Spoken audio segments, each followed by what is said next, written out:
સમાજ માટે વિજ્ઞાનનો ઉપયોગ આજકાલ ખૂબ જ મહત્વપૂર્ણ છે. આજની દુનિયામાં મહિલાઓ ઓછી સુરક્ષિત છે અને તેમની સુરક્ષાના હેતુને લઈને ઘણી સમસ્યાઓ છે. તેમને વિવિધ મુશ્કેલી પરિસ્થિતિઓમાંથી પસાર થવું પડે છે અને દરેક વખતે તમામ જટિલ પરિસ્થિતિઓમાં પોતાને સાબિત કરવું પડે છે. તેથી તેમની સુરક્ષા અને સલામતીના હેતુસર સરકારે સમાજને નિયમો અને નિયમનો દ્વારા સુરક્ષા પ્રદાન કરી છે. હાલની ઘણી સિસ્ટમો હોવા છતાં અદ્યતન સ્માર્ટ સુરક્ષા સિસ્ટમની જરૂરિયાત વધી છે. મહિલાઓ, ખાસ કરીને શાળાએ જતી છોકરીઓ, મુસાફરી દરમિયાન ઘણી સમસ્યાઓનો સામનો કરવો પડે છે. પછી તે શાળા, વર્ગો, શિક્ષણ પ્રવાસ, બજાર વગેરે હોય અને વાહન વ્યવહારનું કોઈ પણ માધ્યમ હોય, જેમ કે ઓટો રિક્ષા, બસ, સંચાલિત વગેરે, તેમની સલામતી જોખમમાં છે. મહિલાઓ, જેમાં મારી મમ્મી, બહેનની સુરક્ષા તેમજ ખાસ કરીને શાળાએ જતી છોકરીઓ માટે અમે કચોલી પ્રાથમિક શાળા દ્વારા એક ખૂબ જ innovative science model B4 bag Beti Bachao bravery bag લઈને આવ્યા છીએ. તો તું હવે મને આ પ્રોજેક્ટના હેતુ જણાવશે? હા, જણાવીશ. આ પ્રોજેક્ટનો અમારો પ્રાથમિક ધ્યેય મહિલાઓની સુરક્ષા અને શાળામાં ભણતી છોકરીઓની સલામતી સુનિશ્ચિત કરવાનો છે. આપણા સમાજ અસુરક્ષિત અનુભવે. સર્વેક્ષણ અનુસાર ભારતમાં 53% કામકાજી મહિલાઓ છે. હૈદરાબાદમાં 56%, ચેન્નાઈમાં 28%, મુંબઈમાં 26%, ભારતમાં એકંદરે 86% કામકાજી મહિલાઓ છે. દિલ્હી, મુંબઈ, હૈદરાબાદ, કોલકાતા કરતા અન્ય સ્થળોની તુલનામાં મહિલાઓ અવરોધોનો સામનો કરી રહી છે.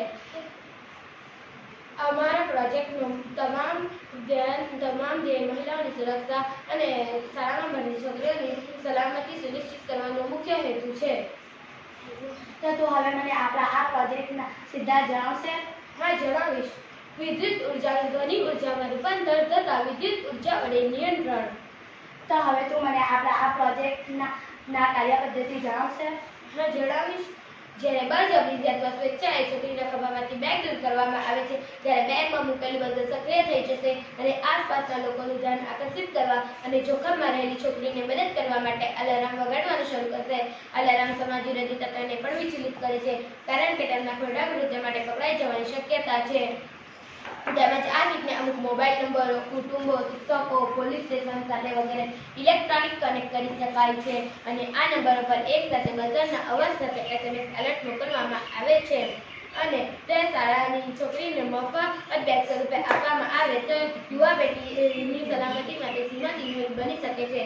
તે વધુમાં આ પ્રોજેક્ટ સર્વ શિક્ષા અભિયાન દ્વારા રાષ્ટ્રીય માધ્યમિક શિક્ષણ અભિયાન શાળાની વિદ્યાર્થીને મફત બેગ સ્વરૂપે આપવામાં આવે તો વિદ્યાર્થીઓની સલાહથી ખૂબ જ પ્રોત્સાહન તથા સલામતીનું કાર્ય ગણાશે. તો ખદીજા, હવે સમજીને? તો તું મને હવે આપણા પ્રોજેક્ટના ઉપયોગ કહેશે? હા, તે ઓલ ઇન વન સિસ્ટમ છે, તેથી બહુવિધ ઉપકરણો સાથે રાખવાની જરૂર નથી. તે ટ્રેકિંગ ફીચર યુઝરને જીવન ટ્રેક કરે છે. જ્યારે તમે કટોકટી બધાને ભેગા કર્યા પછી ચાલે છે, જ્યારે બેટરી ઓછી ચાલે છે ત્યારે તે આપમેળે ચાર્જ થાય છે. પૂર્વ સંગ્રહિત સંપર્કોને સ્થાન મોકલે છે. આ ઉપકરણ ઇન્ટરનેટ કનેક્ટિવિટી વિના કામ કરે છે. તો હવે હું તમને અમારા પ્રોજેક્ટને ટૂંકમાં માહિતી આપવા માંગુ છું. આ સમાજની છોકરીઓ છે અને આ એવા છોકરાઓ છે જે રેપ કરે છે, છોકરીઓને ગંદી નજરથી જોઈ છે અને છોકરીઓને કિડનેપ વગેરે કરે છે. તેમજ આ હમણે ડૉક્ટર લેડી કોલકાતામાં થયું છે રેપ.